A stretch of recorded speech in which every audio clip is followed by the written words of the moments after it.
আসসালামু আলাইকুম ওয়া রাহমাতুল্লাহি ওয়া বারাকাতুহু। সম্মানিত মুসলিম ভাই বোনেরা, সকলকে জানাই আন্তরিক শুভেচ্ছা ও মোবারকবাদ। রমজান মাস এটি মহিমান্বিত একটি মাস। রমজান মাস বান্দার জন্য নাজাতের মাস, মাগফিরাতের মাস।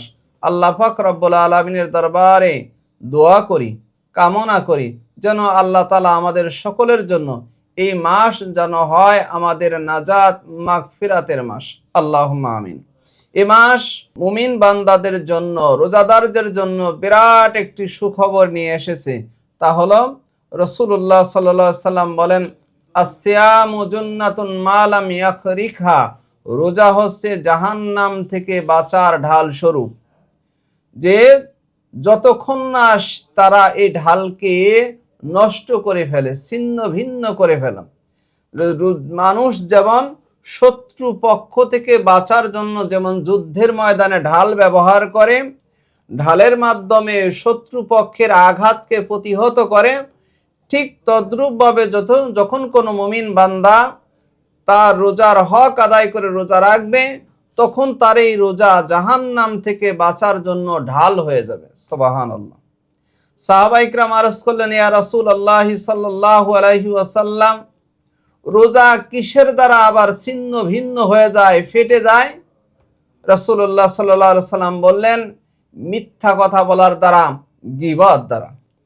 তাহলে আপনি রোজা রাখছেন কিন্তু আপনি মিথ্যা কথা ছাড়তে পারলেন না, গীবত করা ছাড়তে পারলেন না, তাহলে আপনার এই রোজা কিন্তু কোনো কাজে আসবে না।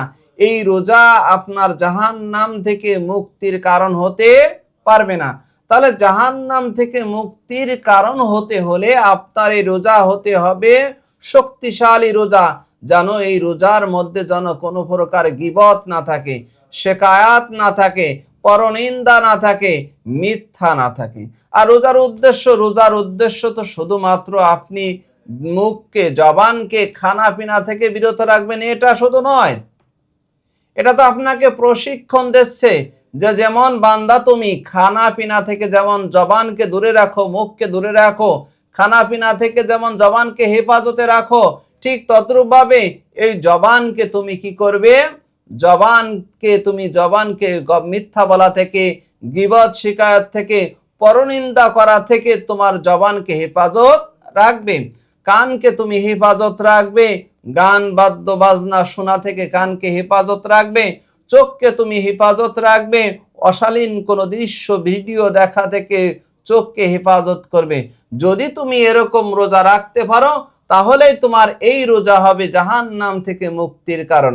অন্যথায় আপনি রোজাও রাখলেন, মিথ্যা কথাও বললেন, রোজাও রাখলেন, গীবত শিকায়ত করলেন, রোজাও রাখলেন, অন্যায় কাজে লিপ্ত থাকলেন, তাহলে এমন রোজা দ্বারা আল্লাহ তাআলার কোনো প্রয়োজন নাই। হাদিস শরীফের মধ্যে এসেছে, মাল্লাম ইয়াদা কওলা যুর ওয়াল আমালা বিহি ওয়াল জাহালা, যেই ব্যক্তি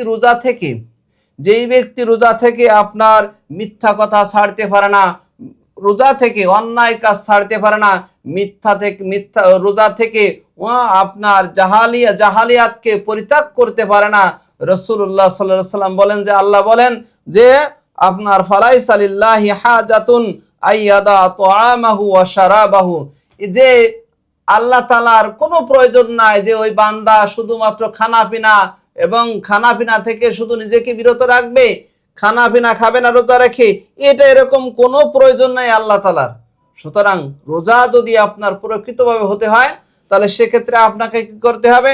খানাপিনা থেকে যেমন বিরত থাকবেন, সাথে সাথে আপনার জবানকে হেফাজত করবেন। রোজা থেকে কোনো মিথ্যা কথা বলা যাবে না, রোজা থেকে গীবত শিকায়ত করা যাবে না, রোজা থেকে আপনার এই জবান দ্বারা যেন কাউকে ধোঁকামূলক কোনো কথা বলা যাবে না, রোজা থেকে আপনি কোনো অন্যায় কাজ করতে পারবেন না। যদি আপনি এরকম করতে পারেন, তাহলেই কি হবে? আপনার এই রোজা হবে জাহান্নাম থেকে বাঁচার ঢাল স্বরূপ। আর রোজার উদ্দেশ্য তো এটাই যে রোজা বান্দাকে তাকওয়ার প্রশিক্ষণ দিচ্ছে। তাহলে রোজার যদি আপনি এই তাকওয়ার মাসে, রমজান মাসেই যদি আপনি তাকওয়ার ট্রেনিং না নিতে পারেন, প্রশিক্ষণ না নিতে পারেন, রোজা থেকেই যদি আপনি মিথ্যা কথা বলেন, রোজা থেকেই যদি আপনি গীবত শিকায়ত করেন, তাহলে আপনি রোজা থেকে কি অর্জন করলেন? কি অর্জন হলো আপনার? এজন্য আপনাকে কি করতে হবে?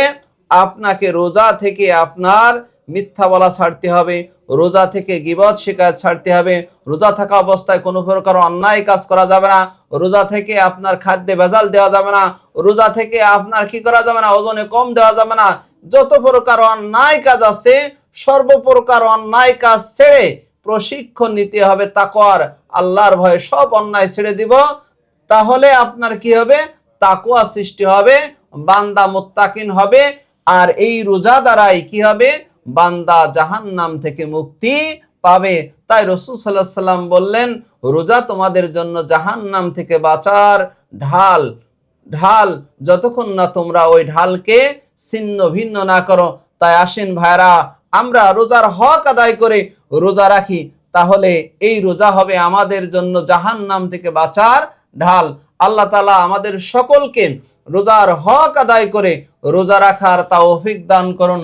আমিন। আসসালামু আলাইকুম ওয়া রাহমাতুল্লাহি ওয়া বারাকাতুহু।